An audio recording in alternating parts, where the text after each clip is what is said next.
Bueno, yo estaba pensando un poco en el contexto, el tiempo, el momento y mis propias vicios o querencias o limitaciones. Yo tenía pensada una cosa más estructurada y más detallada sobre aprender a ver y aprender a vivir en relación con el arte, pero yo creo que me llevaba a una estructura distinta. Eh, Me vais a tener que aguantar, tuteo, porque bueno, en el momento en que estoy quizá tengo una cierta tendencia a ver los problemas generales más que los concretos y ya desde la edad a cambiar mi perspectiva. A ver, ¿cómo lo diría de manera más anecdótica? Cuando tenía 12, 13 años gané el concurso de pintura de Madrid durante 2 o 3 años seguidos. Todos decían que yo iba a ser pintor. Cuando llegué a los 15 me pareció poquísimamente serio dedicarme a la pintura. Me parecía una cosa trivial, ¿no? Hice teatro de niño. Cuando tenía 18, 19 años formé parte del grupo de arte dramático de Radio Nacional. Hice zarzuela con un amigo mío que ahora es director musical del Teatro de la Zarzuela. Y bueno, esa es un poco mi prehistoria artística. Cuando tuve necesidad por estar en paro me dediqué a dibujar chistes para revistas de información porque no tenía otra manera de ganarme la vida. Digamos que he andado alrededor del arte, pero de una manera un poco anecdótica y de alguna manera temperamental. Mi vida me pedía en ese momento otras cosas, me acabé dedicando a la psicología y ahora, bastante tiempo después, estoy dándome cuenta de que hay que volver al principio y de que el arte no era aquello que yo pensaba, que me parecía poco serio. Bueno, voy a tratar de justificar esta percepción y quizá hacer un poco una serie de reflexiones de carácter, bueno, lo que se le puede permitir un poco a los ancianos, que desbarran mucho, pero que a veces dicen alguna verdad a partir aunque solo sea por viejos, como se dice, más sabe el diablo por viejo que por diablo. Está hablando por él. Tratando un poco de centrarme en lo que yo tenía pensado, en primer lugar, 4 cosas. Quiero hablar un poco de la filosofía que hay alrededor de la educación y de una filosofía radical de la educación del arte. En segundo lugar, educación, y voy a centrarme un poco en lo que yo veo como problemas.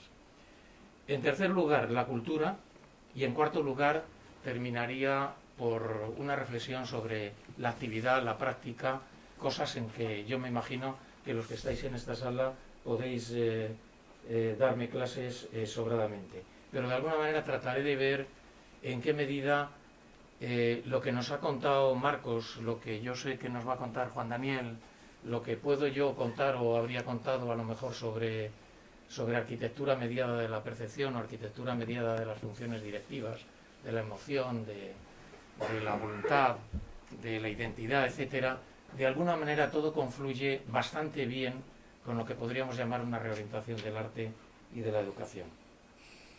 En primer lugar,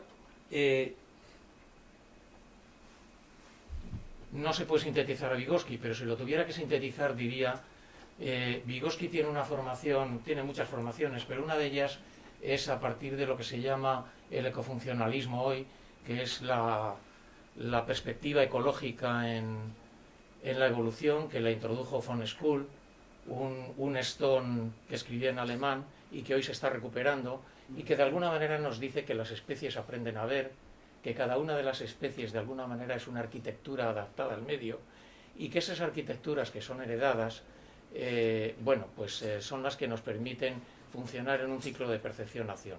Los animales están en el mundo, reaccionan, etcétera, etcétera, y así construyen su cerebro. Lo que nos dice Vygotsky a partir de ese mismo modelo es que los seres humanos reconstruyen totalmente su cerebro.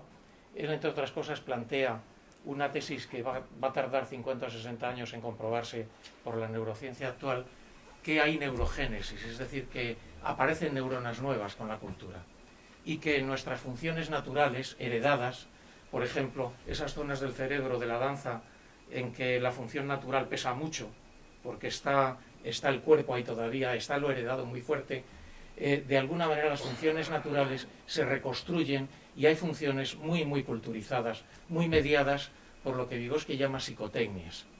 Las psicotecnias son como, ¿cómo podríamos llamarlo? Como ingenierías culturales por las cuales acabamos haciendo cosas que como animales no podríamos hacer.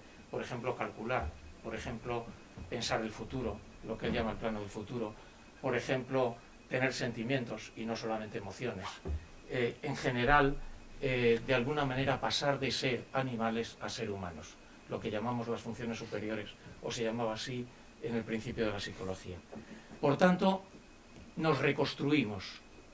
Somos un animal que se reconstruye y que está condenado, generación tras generación, porque esto nos hereda, a reconstruirse. Y cada generación puede ser distinta a la anterior. Y cada cerebro de cada generación es distinto. Y cada cerebro de los que estamos en esta sala es distinto. En una gran parte. Esa parte reconstruida o construida a partir de la cultura. Bueno, quisiera a partir de ahí solamente fijarme en una cosa.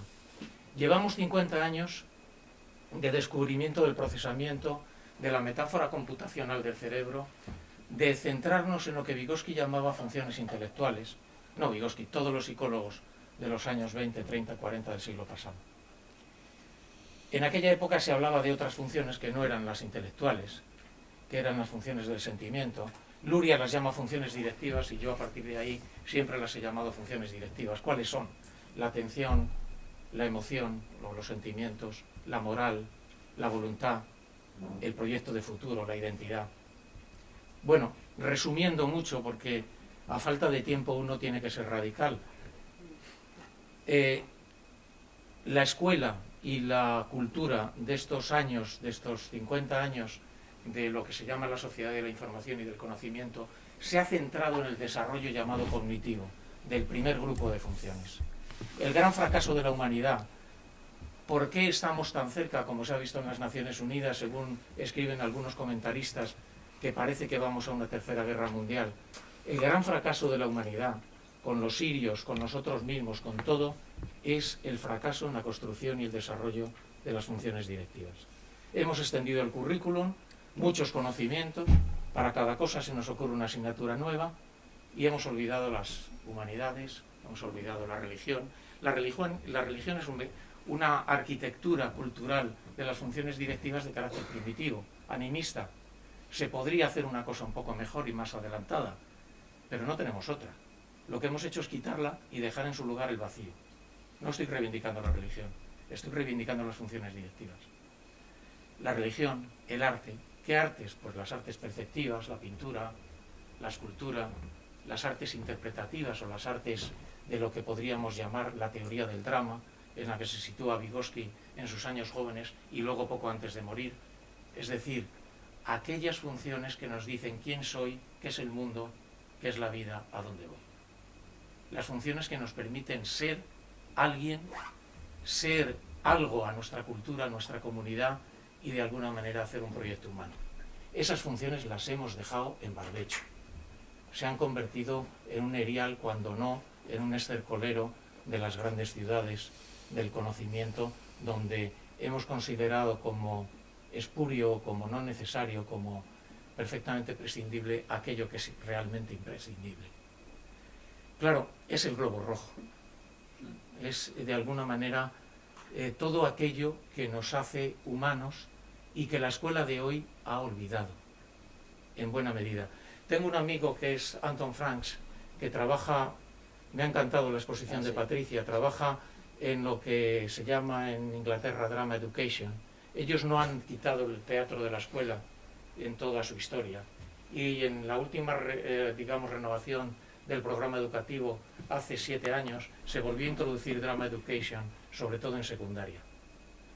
Los jóvenes, sobre todo marginados, perdidos, se revolucionan, cambian cuando hacen teatro. No se trata solo de leer teatro, la mejor manera de leer siempre es escribir. La mejor manera de ir al teatro es hacer teatro, la mejor manera de ir al cine es hacer cine, todo esto, ¿no?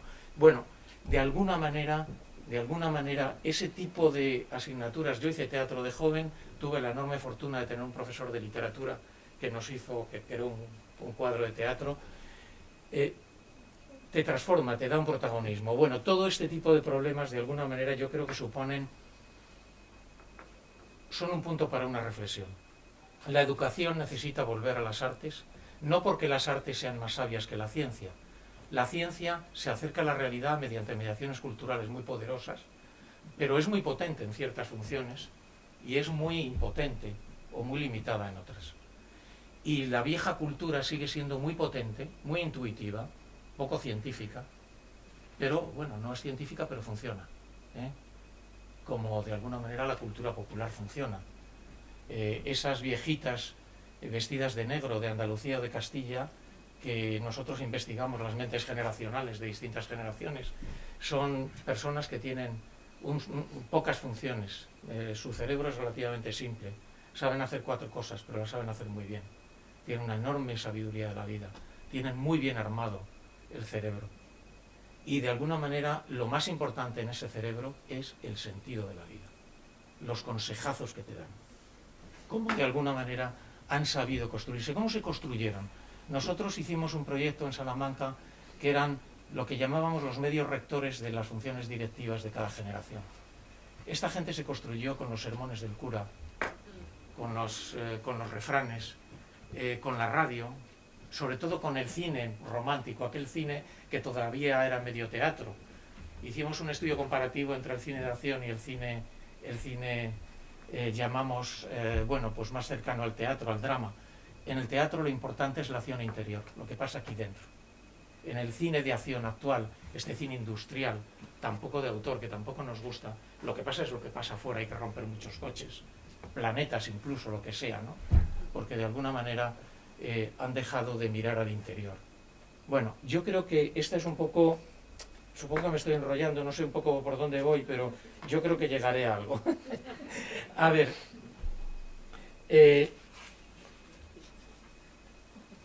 la educación tiene que volver a las artes, tiene que recuperar las humanidades. Estos enfoques de burocracia tecnocrática, que en el fondo yo he trabajado mucho tiempo con tecnologías, y en qué medida las tecnologías, con 2 cajas de herramientas. Digamos que tengo 2 biografías. Hice la tesis doctoral sobre la construcción del espacio, cogí a fracasados en geometría, en matemáticas, en un colegio, les enseñé a utilizar ábacos,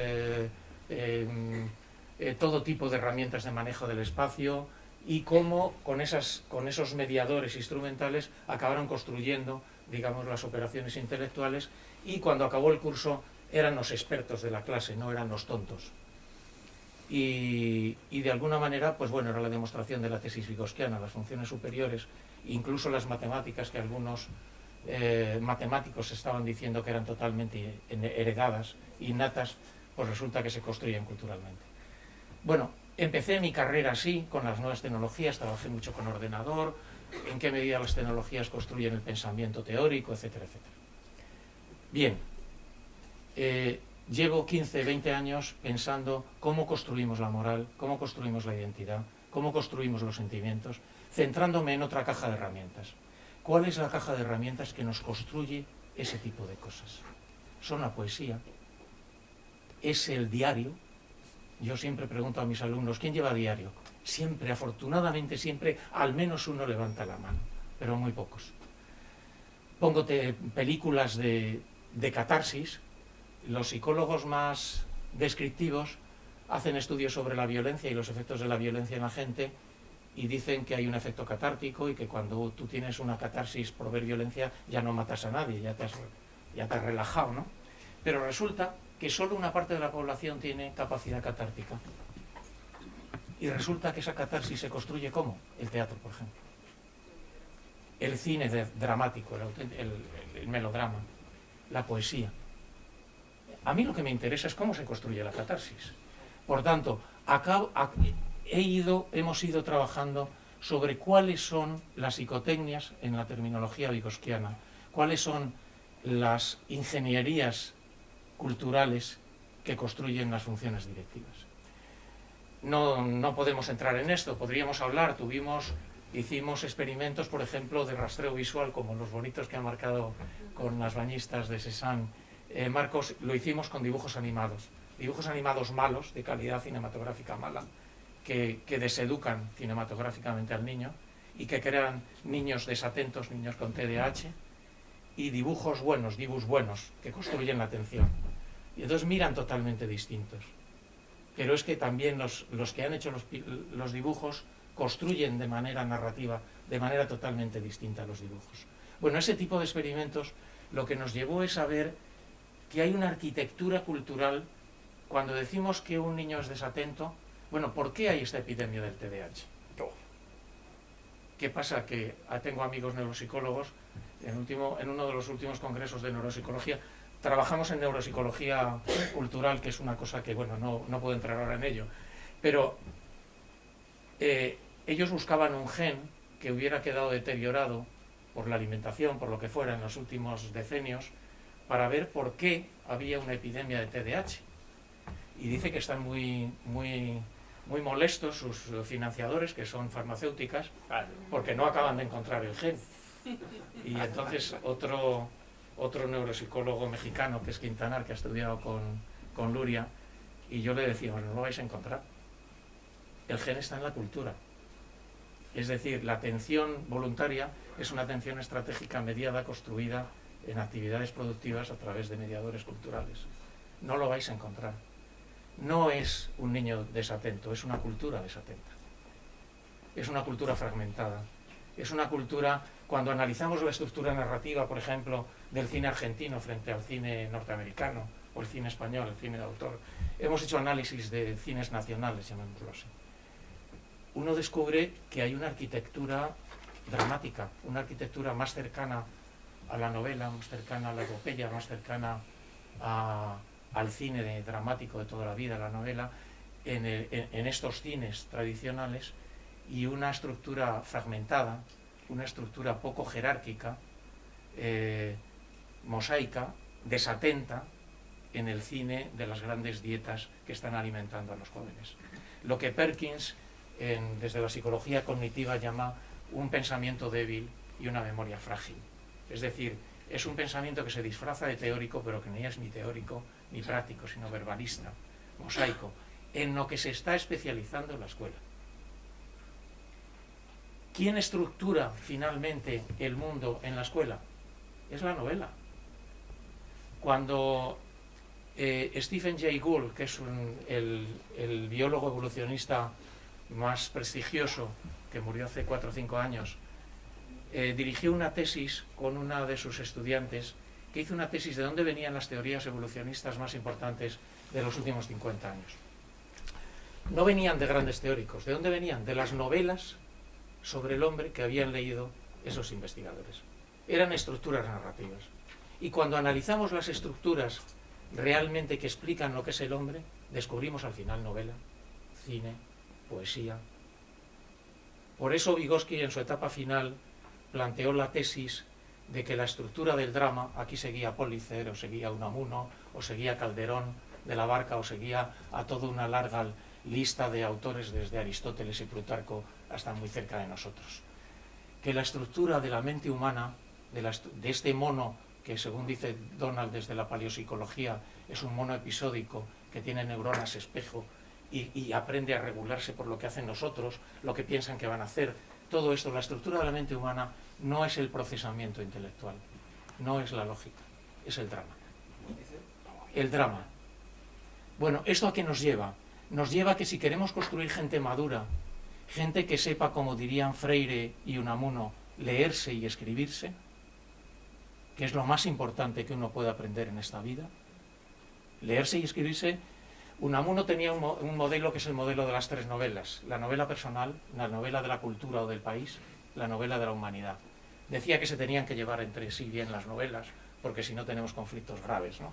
¿Cómo puede verse en cuanto uno enciende la televisión? Entonces, la estructura que realmente me permite articular qué es quién soy yo, qué es el mundo, qué es la vida, donde voy, es esta estructura dramática. Y esta estructura dramática se adquiere, pero se adquiere bien o mal. Se adquiere construyendo lo que podríamos llamar un imaginario. Los imaginarios es otra de las investigaciones que estamos haciendo, analizando lo que llamamos dieta cultural. El concepto de dieta cultural, como dieta televisiva, lo sacaron en Estados Unidos unos investigadores que trabajaban sobre llevaban 30 años analizando los efectos de los programas de televisión, sobre todo Sesame Street, en los niños, cómo desarrollan sus funciones psicológicas de memoria, de procesamiento verbal, de procesamiento numérico, etcétera, etcétera, cada una de las funciones, y veían en qué medida hay un impacto de la televisión. Y ellos llegaron a la idea de que no es el medio, no es la televisión la que cambia, sino son los contenidos de la televisión, lo que uno ha visto en la televisión. Y llamaron dieta a ese tipo de consumo. Nosotros no conocíamos la propuesta del grupo Critic de Houston y cada vez tengo más olvidos de tipo de nombres. Bueno, sobre la dieta televisiva, pero habíamos llegado en Salamanca al concepto de dieta cultural a partir del estudio de las 3 generaciones. La dieta cultural, trabajamos mucho con nuestros estudiantes de comunicación, para que no hagan cualquier cine, sino el cine que ayude a la gente a verse, a leerse y a escribirse. Y ellos ¿cómo llegan a comprender bien el concepto de dieta cultural? Les hacemos una anamnesis, tienen que escribir todo su consumo desde que eran niños hasta ahora. Es un trabajo muy aproximativo. Por otra parte, tratamos de hacer un trabajo un poco más serio con estudios de audiencia y con análisis de contenido, etc.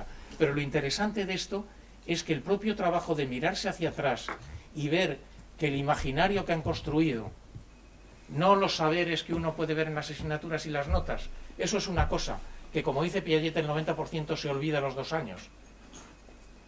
Eso me preocupa hasta cierto punto. A mí me preocupan las funciones directivas. Bueno, lo que ha ocurrido ahí tiene que ver con la dieta cultural. Y es maravilloso cómo los alumnos se dan cuenta, cuando hacen su propio análisis de la dieta cultural, del tipo de cine o de televisión que van a hacer. Es decir, a partir de ahí hay como una reconstrucción. Claro, yo a veces pongo en clase películas que yo sé que son catárticas. Cuando veo que me lloran solo la mitad o menos, me quedo, iba a decir jodido, me quedo preocupado, digo, aquí está pasando algo.